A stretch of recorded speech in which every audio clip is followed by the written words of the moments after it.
नमस्कार, मैं सुनीता गहलोत आज एक नए ई कंटेंट टॉपिक को लेकर आप सबके सामने उपस्थित हूँ।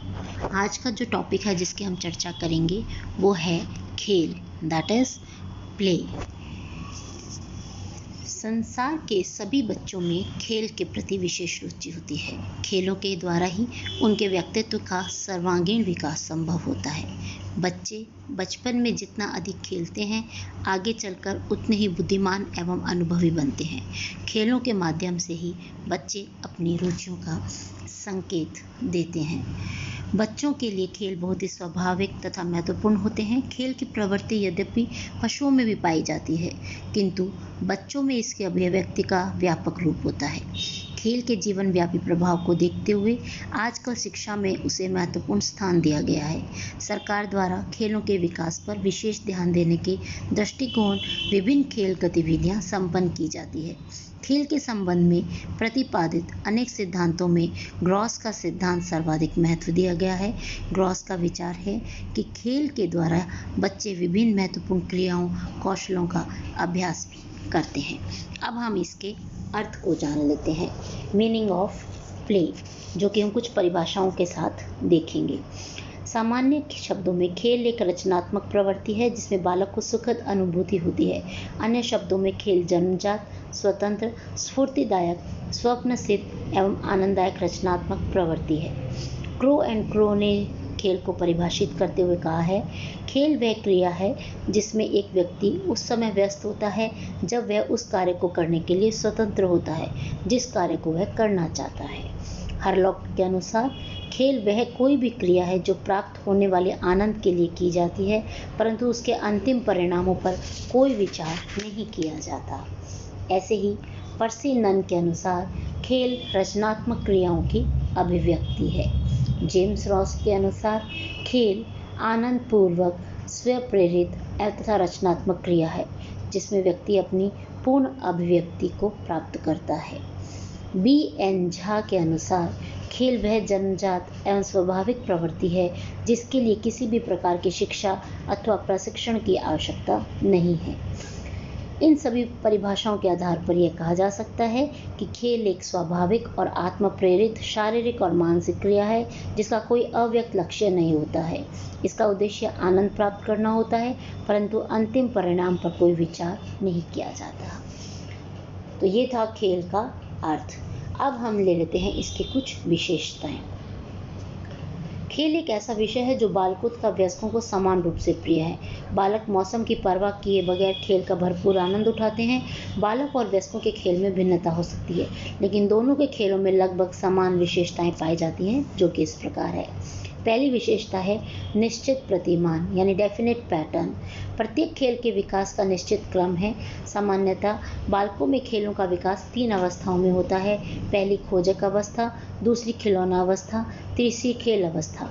खोजक अवस्था में इस अवस्था में बालक के सामने जो भी चीज़ आती है उसे वह झपटने की कोशिश करता है। क्रियात्मक और कौशल के विकास के उपकरण के काम आता है, खोजता है वो इसमें। खिलौना अवस्था 1 वर्ष की 8 वर्ष की आयु तक होता है। 1 से 8 वर्ष की आयु तक होता है कि बच्चा खिलौने से खेलता है। खेल बालक को साथी समूह से परिचित कराते हैं, ज्ञान में वृद्धि होती है और सृजनात्मकता का विकास होता है। खेल अवस्था, इस अवस्था में बालक अच्छी तरह चलना और बोलना सीख जाता है। वह खेलों के प्रकार से परिवर्तन चाहता है। इस अवस्था तक पहुंचने पर वह खिलौने से खेलने की अपेक्षा सामूहिक खेलों में अधिक रुचि लेता है। स्कूल जाकर नए नए खेल सीखता है। अब आता है दूसरा इसकी जो विशेषता है, प्रत्येक खेल में जोखिम उठानी पड़ती है, यानी हर खेल जोखिम भरा होता है।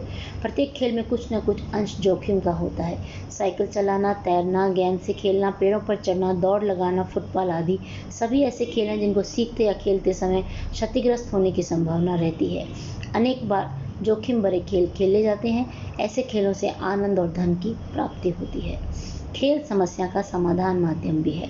खेल बालक और वयस्कों के मन से भय से मुक्ति दिलाते हैं। खेलों से बालक को प्रोत्साहन मिलता है, नए सिद्धांत, नए विकल्पों का ज्ञान होता है, साथ ही समस्याओं के समाधान में मददगार होते हैं। परंपराओं से प्रभावित होते हैं। खेल समाज और राष्ट्र के परंपराओं को ध्यान में रखकर खेले जाते हैं। प्रत्येक राष्ट्र कुछ खेलों पर विशेष ध्यान देता है। वह उस राष्ट्र की आर्थिक स्थिति, रीति रिवाजों, उपलब्ध साधनों और जलवायु पर निर्भर करता है।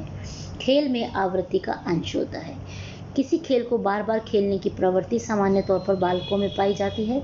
आवृत्ति द्वारा खेलों में निपुणता प्राप्त होने पर बालक खेलों में अनेक प्रकार की नवीनताएं ला सकता है।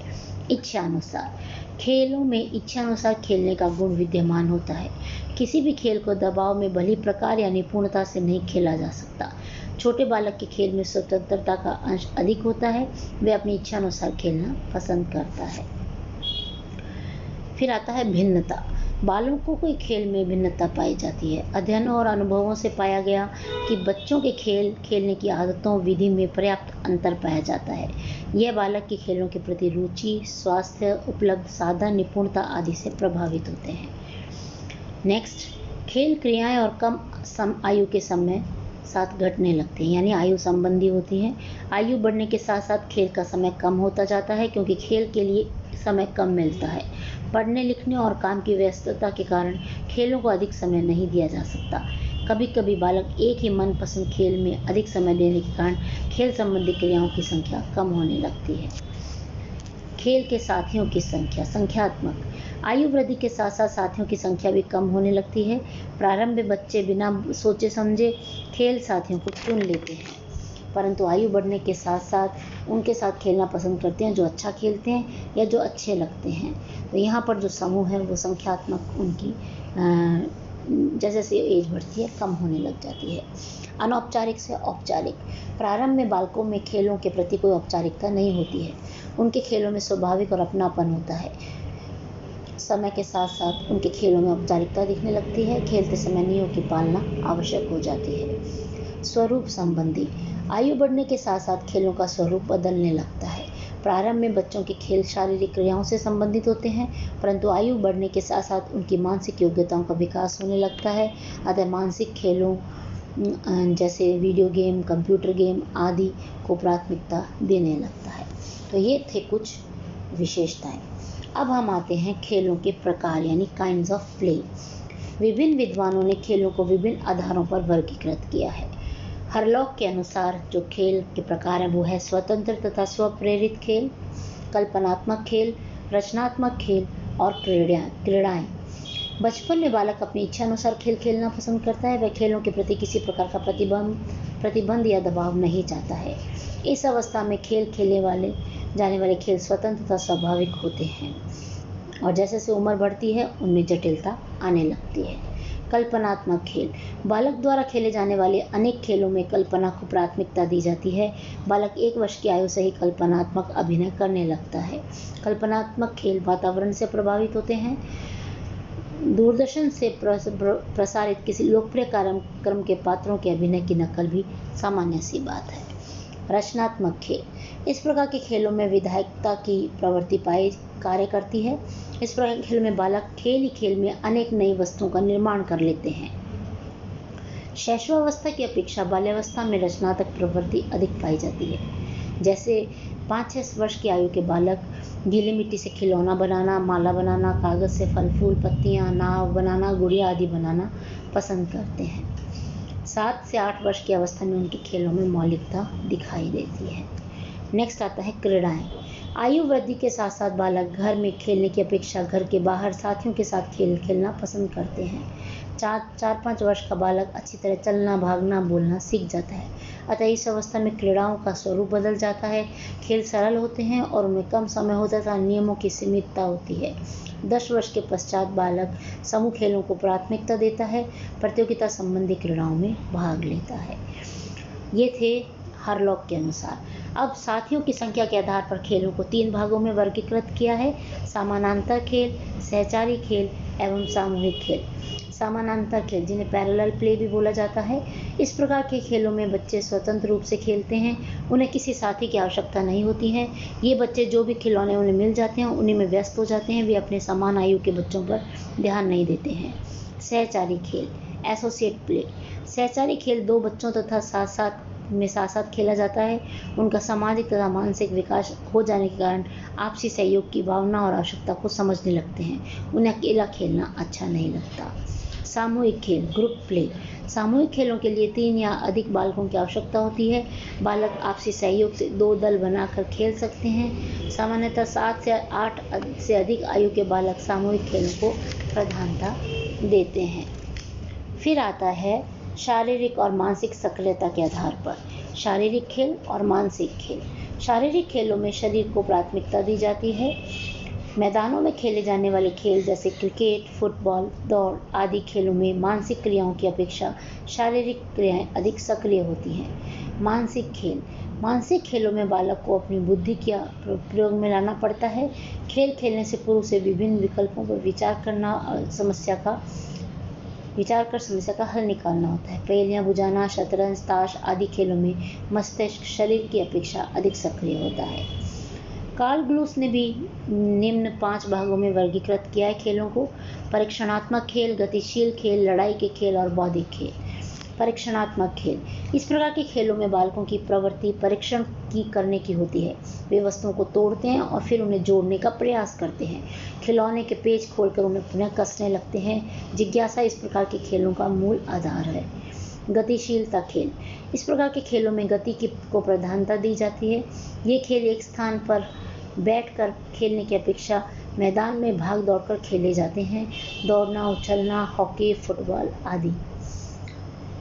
लड़ाई के खेल, जिन खेलों में हार या जीत का फैसला होता है लड़ाई के खेल कहलाते हैं। ये खेल व्यक्तिगत या सामूहिक दोनों प्रकार के हो सकते हैं। बौद्धिक खेल, इस प्रकार के खेलों में मानसिक योग्यता की आवश्यकता होती है, जैसे शतरंज, पहेलियां, ताश, वीडियो गेम्स आदि बौद्धिक खेल माने जाते हैं। फ्रॉइबल ने उपहारों को भी खेल सामग्री के रूप में मान्यता दी और जिन खेलों को उन्होंने उपयोगी माना वे हैं मनोरंजन खेल, रचनात्मक एवं उत्पादक खेल, समूह नृत्य, गायन आदि, उपहार का उपयोग करने वाले खेल आदि। तो ये थे प्रकार जो विभिन्न विद्वानों के हिसाब से वर्गीकृत किए गए थे। हमने उनके बारे में अलग अलग से चर्चा की। अब आता है खेलों का महत्व। फ्रॉइबल के इस कथन से मानव जीवन में खेलों का महत्व स्पष्ट हो जाता है। खेल मनुष्य के लिए, विशेषतः बालक के लिए, उसके अंतर्जगत एवं बाह्य जगत का दर्पण है और इस दर्पण की भीतर से आवश्यकता है। अतः यह ज्ञान, जीवन एवं लगन शक्ति को व्यक्त करने की प्रवृत्ति है। मानव जीवन में वयस्क एवं बालकों दोनों के लिए खेलों का विशेष महत्व है। वो निम्न प्रकार है। पहला, मानसिक महत्व।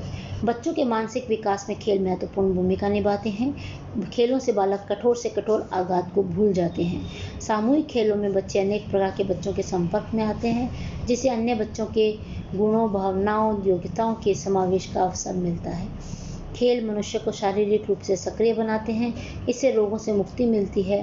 परिणाम स्वरूप मानसिक विकास की संभावनाएं भी बढ़ जाती हैं। यह कहा भी जाता है, healthy body in a healthy mind. इसलिए मानसिक रूप से स्वस्थ रहना बहुत ज़रूरी है। शारीरिक महत्व।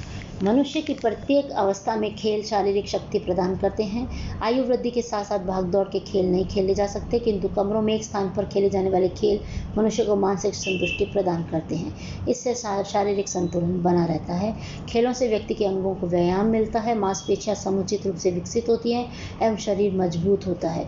दौड़ने, कूदने, भागने, उछलने से बालकों को प्रोत्साहन मिलता है, रक्त प्रवाह बना रहता है, शरीर में स्फूर्ति आती है। परिणाम स्वरूप बालक का तनाव व चिड़चिड़ापन कम होता है। फलतः जो बच्चे का ओवरऑल डेवलपमेंट है वो हो जाता है। सामाजिक महत्व। सामाजिक विकास या समाजीकरण के लिए खेल महत्वपूर्ण साधन है। जन्म के 5-7 वर्ष के खेल व्यक्ति होते हैं।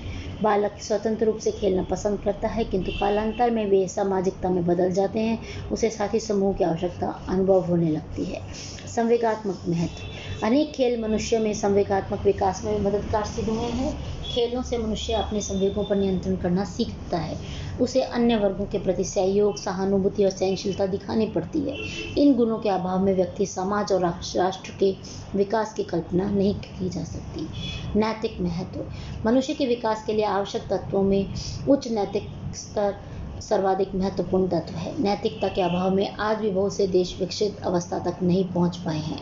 नैतिक दृष्टि से खेल द्वारा बालक आत्मविश्वास, आत्मनियंत्रण, अभिमान, ईमानदारी, निष्पक्षता तथा सहयोग संबंधी गुण आते हैं। अधिकांश खिलाड़ी उत्साहपूर्वक और वर्धक और सहनशील होते हैं। नियमित खेलने से द्वेष भावना का लोप हो जाता है एवं व्यक्ति अपने कार्य को महत्व देता है। फिर आता है शैक्षिक महत्व। खेल और शिक्षा को एक दूसरे का पर्याय मान लिया जाए तो कोई गलत नहीं होगा। दोनों के आपसी सहयोग से व्यक्ति का बहुमुखी विकास एवं जीवन प्रकृति के सभी अंगों में सामंजस्य स्थापित होता है। बच्चों के लिए शिक्षा प्रदान करना एक नीरस और जटिल प्रक्रिया है। खेल खेल में बालक बहुत कुछ आसानी से सीख जाता है। इसलिए जब शिक्षा को खेलों से जोड़े जाने की प्राथमिकता पर बल दिया जा रहा है। खिलौना, ब्लॉक्स, कहानियाँ, नाटक की सहायता से बालक को आकार, रंग, भार, नैतिकता, सहयोग आदि की शिक्षा सहज दी जा सकती है। खेल पर मुख्य निम्न विधियां हैं, जैसे प्रोजेक्ट प्रणाली द्वारा सिखाया जाता है, डाल्टन योजना द्वारा, मोंटेसरी पद्धति द्वारा और एक बुनियादी शिक्षा। प्रोजेक्ट प्रणाली, इस प्रणाली में छात्र अपनी योग्यता अनुसार कोई परियोजना बनाता है। इस योजना को विस्तारपूर्वक प्रस्तुत करता है। इस पद्धति में छात्र की व्यक्तिगत और सामूहिक दोनों प्रकार से उन्नति होती है। डाल्टन योजना, इस योजना में छात्रों को उनकी क्षमता और योग्यता अनुसार काम बांट दिया जाता है। छात्र सामूहिक रूप से कार्य कर सकता है, उससे उनको ज्ञान वृद्धि के अवसर मिलते हैं। मोंटेसरी पद्धति, इस पद्धति में नए बालकों को खेल द्वारा शिक्षा दी जाती है। अनेक प्रकारों के रंग बिरंगी सामग्री, खिलौनों आदि द्वारा बच्चे को लिखना, पढ़ना, सामान्य ज्ञान प्राप्त करना सिखाया जाता है। बुनियादी शिक्षा, विनेटिका योजना भी खेल पर आधारित है। खेल ने शिक्षा का महत्व इसी बात से स्पष्ट कर दिया है कि खेलों को पाठ्यक्रम में महत्वपूर्ण स्थान दिया जा रहा है। विद्यालय ऐसा हो जहां बालक उसी प्रकार हंसता हुआ जाए जैसे वह खेल के मैदान में जाता हो। भावी जीवन का ज्ञान, बालक खेलों के द्वारा भावी जीवन का ज्ञान, उद्देश्य और उद्देश्य प्राप्त करने के साधनों का पता लगा लेता है। व्यक्तिगत महत्व, पर्सनल इम्पोर्टेंस, बालक को पुस्तकीय ज्ञान के साथ साथ व्यवहारिक ज्ञान खेलों में ही से ही प्राप्त होता है। खेलों में रुचि लेने वाले बालक अपनी योग्यताओं तथा क्षमताओं को सरलता से विकसित कर लेते हैं। खेल से उन्हें जीवन सार्थक लगता है और उनका व्यक्तित्व निखरने लगता है। तो ये था खेलों का महत्व। अब आ रहा है प्रभावित करने वाले कारक। पहला कारक है शारीरिक स्वास्थ्य। शारीरिक स्वास्थ्य खेलों को प्रभावित करने वाला सर्वाधिक महत्वपूर्ण तत्व है। जो बालक शारीरिक दृष्टि से स्वस्थ होते हैं उनकी खेलों में अधिक भाग लेने की प्रवृत्ति होती है। ऐसे बालक लंबे समय तक खेलने की क्षमता रखते हैं। बीमारी बालकों की रुचि बालकों को खेलों से वंचित रखती है। ऐसे बालक अन्य बच्चों की अपेक्षा खेल कूद में पीछे रह जाते हैं। वातावरण यानी एनवायरनमेंट, स्वस्थ वातावरण बालकों को खेलने के प्रति मददगार है। प्रारंभ में बालक अपने घर के अंदर तथा पास पड़ोस में खेला करते हैं। तत्पश्चात खुले मैदानों में खेलना चाहते हैं। जिन बालकों के घरों के आसपास उचित प्रकार के मैदान नहीं होते हैं उन्हें इस सुविधा का लाभ नहीं मिलता। ऐसे बच्चे खेलों में पिछड़ जाते हैं। साथी समूह, बालकों के खेल का विकास सबसे अधिक उनके साथी समूह में से प्रभावित होता है। देखा गया है कि बालक के मित्रगण जिन खेलों में प्रारंभ करते हैं और जिस प्रकार का खेल वे खेलते हैं, बालक भी उन्हीं खेलों को अधिक प्राथमिकता देता है और विशेष रुचि दिखाता है। आयु का बालकों के जीवन पर महत्वपूर्ण प्रभाव पड़ता है। बालक अपनी आयु के अनुसार ही खेलों का चयन करते हैं। छोटे बच्चे घर में घर के सदस्यों और बच्चों के साथ खेलना चाहते हैं, जबकि आयु वृद्धि के साथ उन्हें घर से बाहर साथी समूह के साथ खेलना अधिक अच्छा लगता है। साथ ही सामूहिक खेलों के द्वारा बालकों में बौद्धिक, सामाजिक और चारित्रिक गुणों का विकास होता है। यौन, आयु के प्रारंभिक वर्षों में लड़के और लड़कियों के खेलों में समानता पाई जाती है, परंतु आयु बढ़ने के साथ साथ उनके खेलों के चयन का क्षेत्र बदल जाता है। लड़कियां गुड़िया और मन के ब्लॉक्स, खाना बनाना, रसोई का काम करना जैसे खेल खेलते हैं, जबकि लड़कों को हाथी, घोड़े, बंदूक, चोर सिपाही, निशाना लगाना, भागना दौड़ना और घर के बाहर खेलने के खेल अधिक पसंद आते हैं। नेक्स्ट आता है बुद्धि। बालक के खेलों पर उनकी बौद्धिकता का प्रभाव पड़ता है। देखा गया है कि प्रखर बुद्धि वाले बालकों में कौशलों की अभिव्यक्ति और खेलों में रचनात्मकता अधिक होती है, जबकि मंद बुद्धि के बालक और बालिकाओं में की रुचि खेलों में अपेक्षाकृत कम होती है। सामाजिक आर्थिक स्तर, सामाजिक आर्थिक स्तर भी बालक के खेल की संबंधी क्रियाओं को भलीभांति प्रभावित करता है। उच्च आय वर्ग के बालक अधिक महंगे खेल खेलना पसंद करते हैं, जबकि निम्न परिवार के बालक साधारण खिलौने और कम खर्च वाले खेल खेल सकते हैं, जैसे ग्रामीण क्षेत्र में कबड्डी, गिल्ली डंडा, खो खो, वॉलीबॉल, सतोलिया आदि। फिर आता है परंपराएं। बहुत से खेल सामाजिक परंपराओं और संस्कृति से जुड़े रहते हैं। ये प्रत्येक परिवार में पीढ़ी दर पीढ़ी चलते हैं, जैसे तलवार चलाना, घुड़सवारी, नाव चलाना। तो परंपराएं भी खेलों को प्रभावित करती है। समय की उपलब्धता, लेजर टाइम, बालक के खेल का प्रकार बालक की उपलब्धि के समय से भी प्रभावित होता है। देखा गया है कि सीमित समय होने पर बालक अपने मनपसंद खेल ही खेलता है, जबकि आवश्यकता से अधिक समय होने पर दूसरे खेलों में भी रुचि दिखाता है। निर्धन परिवार के बालकों को परिवार के लिए अधिक साधन जुटाने में मदद करनी होती है, अतः वह खेलों को अधिक समय देने का कारण सीमित समय खेल खेलना पसंद करता है। तो ये था प्रभावित करने वाले कारक। आज हमने जो खेल का जो टॉपिक है उसको विस्तृत रूप से जाना और समझा। इसी के साथ ये टॉपिक यहीं पर समाप्त होता है। धन्यवाद।